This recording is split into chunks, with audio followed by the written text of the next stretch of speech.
Hey there, true crime friends. You know what time it is. It is time for Lunchtime True Crime. Honey, as soon as I saw this case, I was like, oh, this case is going to be perfect for a Lunchtime True Crime.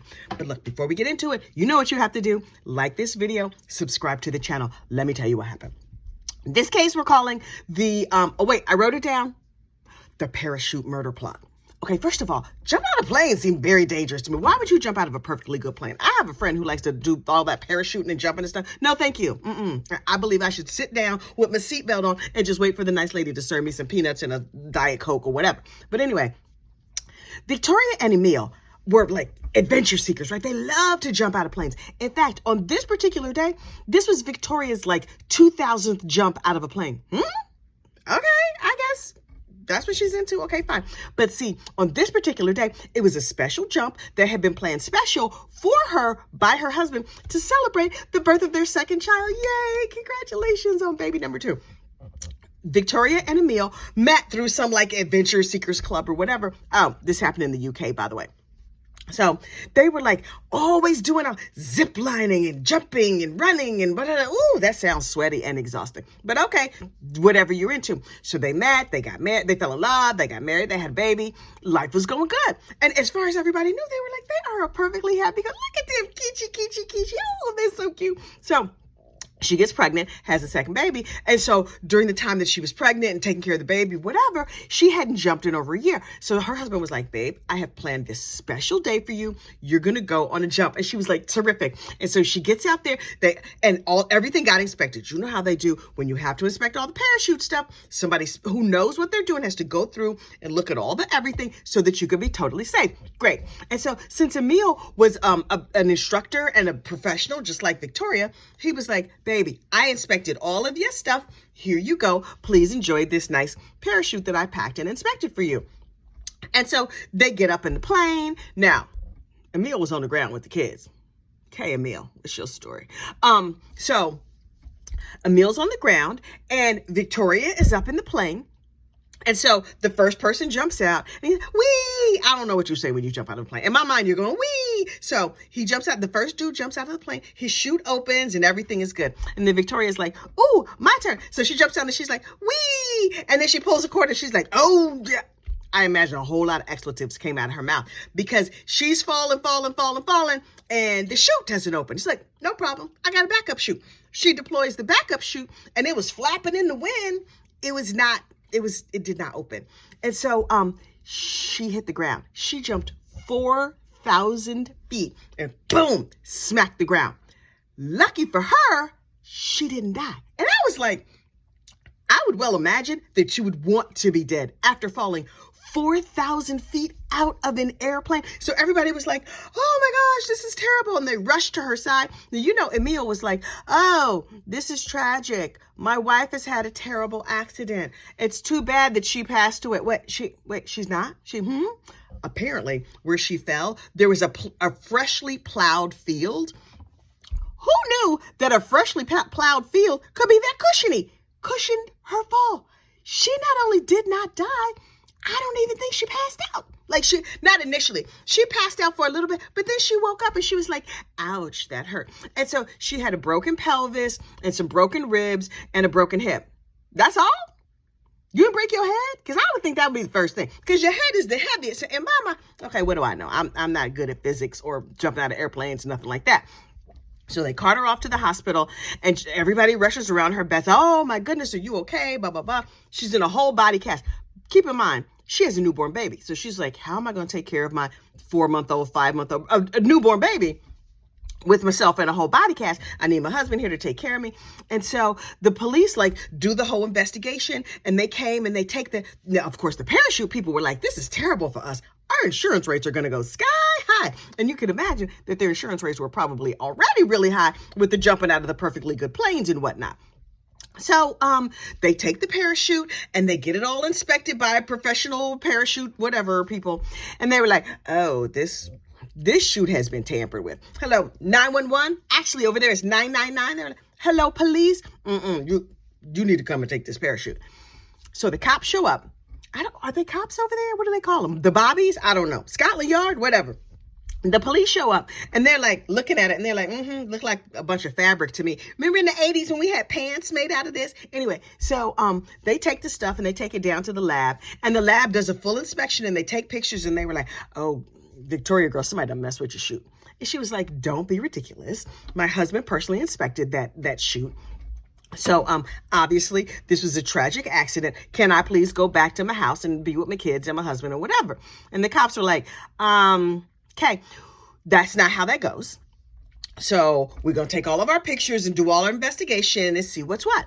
And so they call Emil in, and they were like, Emil, we heard you inspected, the parachute. Now, you would think if he was guilty, he would say no comment, which is the same in the U.S. as no comment. I'm not talking to you. Get me a lawyer. I'm going to remain silent, whatever. He talked and talked and talked and talked and talked smart. And they were like, sir, why are you so chatty? What's going on? He talked for a long time, and they were like, okay, we don't know what's up with this dude, but he's suspicious AF, but we don't have enough to hold him, so we're just going to let him go home. So they called Victoria, and they're like, hey, Victoria girl, how you doing? How's that body cast? Can I sign your cast? Can I sign? Oh, I can't sign your body cast. Okay. No problem. I understand. You want a sticker? Because we got some police. No sticker. Okay, fine. So they talked to her, and they were like, how you feeling? Did your husband try and murder you? And she's like, don't be ridiculous.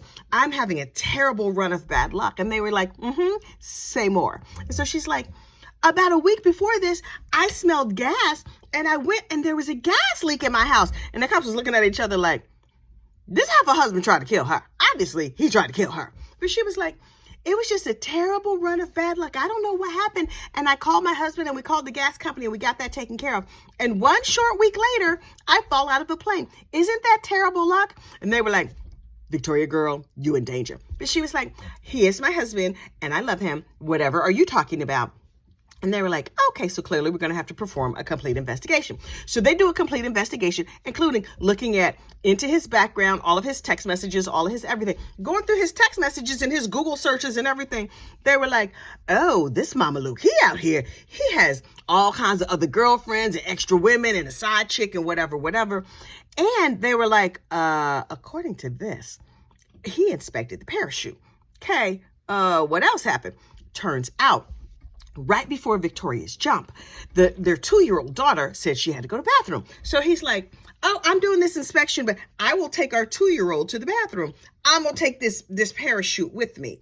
So he takes the parachute and the daughter into the bathroom, and he's gone for 10 or 15 minutes, and then he comes back. So the real question is, was that enough time for him to tamper with her parachute? And Victoria was like, I don't know. I don't know what's going on here. So they were like, okay, I'll make a note about the 10 minutes. Okay, 10 minutes and a 2-year-old, that's plenty of time. Okay, got you. So they start checking into his past girlfriends. And then they sensed a pattern. Apparently, this dude was from South Africa, right? Emil. So Emil was living there in South Africa. He had a longtime girlfriend. They had a couple of kids. She had a new baby. Everything was going good. And he was like, yeah, I'm going to go to England and see if I can find a job because I'm not having good luck here in South Africa. And his paramour, his partner, fiance, whatever she was, I don't think she was a wife, was like, okay, go see if you can find a job and send some money back home. That would be great. He's gone for a couple of months, and then he calls his parents and was like, hey, can y'all break up with her for me? And the parents were like, I'm sorry, what? And he was like, yeah, I met this nice lady, Victoria, and I've married her. So tell my little girlfriend over there it's a nah for me. And so the parents were like, okay. So they set the girlfriend down, and they were like, listen, hey, the new baby is so beautiful. Oh, she's precious. He's gone. And the girlfriend was like, what? He did what? No, he went to England to find another job. And the parents were like, yeah, little change of plan. While he was in England, he met this other lady, Victoria, and they got married. And the girlfriend in South Africa was like, he did what? He just abandoned the family? And his parents were like, girl, I'm so sorry, but we'll still babysit if you need us. So, of course, The girlfriend is devastated. She's upset. She's hysterical. She was like, I still need that free childcare. So if y'all still up for babysitting every now and then, I'm going to need a mom's night out. I'm going to have to find me another dude. I got a new baby. My whole life is upside down. And so they had his now grown daughter from South Africa, who was like, my father and I were very close. And then poof, out of the blue, one day he just disappeared and left me and my mom and my sister. We just sitting here in South Africa, like, what happened to him? While he goes off to England, totally forgetting about us. And the cops are like, he's a sociopath. And the ex-girlfriend was like, yeah, he seemed sociopathic to me. But the ex-girlfriend said something very interesting. She said, when you're with Emil, you feel like nothing else in the world matters. Once you're under his spell, you're just like, Emil, Emil, Emil, Emil. And he's very slick and very cunning, and he could like suck you in, and he could just keep you on the line and get you to do anything for him. So the ex-girlfriend was like, I understand Victoria's plight, because if you're around him, you're going to be sprung. I imagine that they don't say sprung in South Africa, but whatever the South African equivalent of sprung is, this lady was like, Vicky, she don't stand a chance because he's good. He's slick. And they were like, nope, she's helping the prosecution. So the case goes to court. And the prosecutors were like, listen, because the average citizen does not know anything about parachuting, we're going to have to give them a whole parachuting class and how it works and what the different chutes do and how you inspect and blah, blah, blah to make sure everything is safe. Because Emil was like, this was an accident. I don't know what happened. But all the experts were like, this chute was clearly tampered with. So everybody got up there and they were like, everything was tampered with, and Emil did it. And Emil just sat there patiently and calmly in court. And so that day they were like, okay, Vicky girl, get in your wheelchair. We're going to wheel you down to the courthouse so you can testify against your husband. And she was like, okay, he's been locked up, and I've been away from him for a little minute, but they said she was chatty in the car. Everything seemed fine. They fully expected her to get up there and be like, he was in the bathroom for 10 minutes. That's plenty of time to tamper with my chute. I think he did it. So she got up on the stand and they were like, okay, how long was he in the bathroom? And she was like, 1 or 2 minutes. And they were like, that's not what you said when we talked about this. And she was like, I think it was all a misunderstanding. Yes, his fingerprints were found on the gas line that they loosened in the house. And there was a couple of drops of his blood, and his tools were used to loosen the nut on the gas line. I think he smelled gas and he was trying to fix it, and he accidentally made a mistake. And he was nowhere near my chute long enough to sabotage it. So, I don't think he did it. You're not putting my husband away. And the prosecution was like, wait, well, now our case is falling apart. We have all that other evidence, but you were like the key witness. And she was like, not anymore. And so they were like, dang, okay, rats spoiled again. So the jury goes and deliberates. They deliberate for like 4 days. That's a long time. And ultimately they came back and they were like, Judge, Your Honor, Your Highness, I don't know what they call it over in the UK. We're hung. We can't decide. And so the prosecution was like, okay. Listen, at least we get a second chance. This heifer done messed up our whole case. So now we have to rebuild our case without her. And so, they were like, okay. And Vicky was like, can my husband come home? Because I need help with this baby. Listen, his parents live in South Africa. I don't have no free childcare. So I'm going to need everybody to rally. I'm going to need my village, and he's a big part of my village. So I don't know why you're blaming my innocent husband. And I was like, oh, she believes him. Okay, I guess she's under Emil's spell. So the prosecution goes back and they regroup and they're like, okay, we have to put this case together a new way that does not include the wife, who is clearly under his sociopathic spell. So they were like, okay. Plan B. So they go back, they rebuild the case, they give all the evidence, but then they're like, instead of focusing on what the wife has to say, we are going to focus on his character and his Google searches. Won't Google get you every time? Google will get you every time. Google is out here solving crimes, y'all.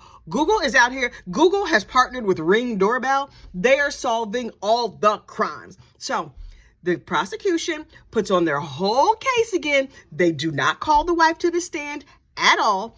Here's what they do. They're like, please observe his Google searches. he had his wife. You see the nice text to his wife. Good morning, baby. How you doing? I love you. Have a great day. I made you a cup of tea. Not coffee, because, in England, I imagine they don't have coffee. I think it's not allowed. I think they only drink tea over there. I just made that up. Anyway, then he was like, next message to his girlfriend. I love you. You're the miracle of my life. You're everything I ever wanted. Last night was delightful. I love the way you do all them tricks and turns or whatever in bed. Next message. To a sex worker.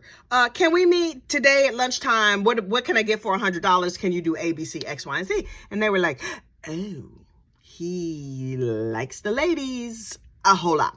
And then his Google searches, couple weeks before this job. Well, first of all, in his messages to his mistress, he was saying, I'm going to be free and available to do whatever I want by April. Guess when this accident happened? End of March. And they were like, is he psychic? Did he know that his wife would be out of the way in March and then he would be free in April? Curious. They said he sat there cool as a cucumber, like, y'all can't prove nothing. And then they were like, okay, and here's the Google searches. He was Googling wet nurses. You know what a wet nurse is? A wet nurse is somebody who could breastfeed your baby in case the mother is not there or unavailable or sick or whatever. They're like, months before the accident, why was he Googling wet nurses? Might he have been making a plan? Okay. And then they had all the messages and the contacts with the sex workers, and every single one of these people that he was interacting with, based on the messages, he was telling them things that would make them feel like, I am the only one. I am the miracle of your life. I am like, me, I. Oh, Emil was slick. Oh, he was slick as goose poop. So he's out here charming all of these women, and the mistress was like, oh, wait, I thought the wife was just like going to go away. I was going to have to raise that newborn baby. No, thank you. I mean, I don't know. That's what she said. That would have been me. I would have been like, you're so cute. Wait, you got kids? How old them kids? Oh, one's a newborn. No, thank you. Nope. I liked babies, my babies. Other people's babies? No, thank you. And that crying in the middle of the night situation, that was not for me. Listen, in my house, I did the first 9 months. My husband did the second 9 months. Baby cried in the middle of the night. I'm like, ooh, you should go get that child. Good night. Child, I went back to sleep because that middle of the night life is not for me. But early in the morning, no problem. Baby cried at 4 a.m. I'm up and ready to go. Baby cried at 10 p.m. That's my husband's territory. I don't know nothing about that. So anyway, the prosecution puts on this whole case, and the defense puts on their whole case, and the jury deliberates for 3 days. And I was like, ruh-roh. Turned out the jury was not buying his mess. The jury was like, yeah, guilty. Victoria was like, I can't believe they believe that my husband would harm me. Cut to a couple of years later, this story comes out in the UK. Somebody's making a documentary about the parachute murder plot, whatever it was called. And they were like, girl, he tried to kill you twice. First with the gas leak and then with the parachute thing. And she was like, no comment. I refuse to talk badly about my children's father. Really? What kind of... My husband would have to do... I adore my husband, right? I've been with this man for 20 years. But let him go sideways. Let him do something crazy. Oh, I talk about him all day, every day. Real bad. Real bad. And I love him. I would still love him. I wouldn't visit him in jail or send him letters or nothing like that. You try to kill me? Oh, nope. That's not going to go good for you.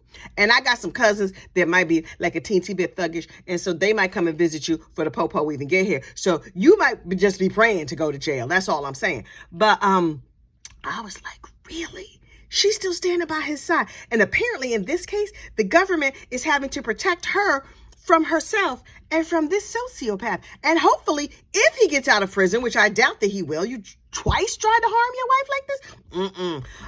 I hope they deport him back to South Africa. But then the women of South Africa ain't saying, this dude is slick. He teaching pimp classes over there. You know his pimp hand is strong, right? You know it, and I know it. That boy pimp hand is strong.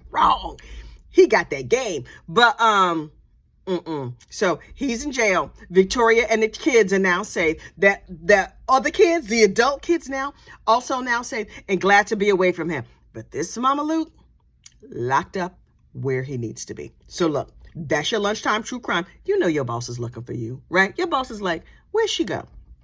Why she's still eating lunch? Why she got her headphones in? Looking at that phone real hard. Who's that black lady on your screen? Okay, look, get on back to work. You have a great rest of your day, and I will see you tomorrow for more lunchtime true crime. Bye-bye.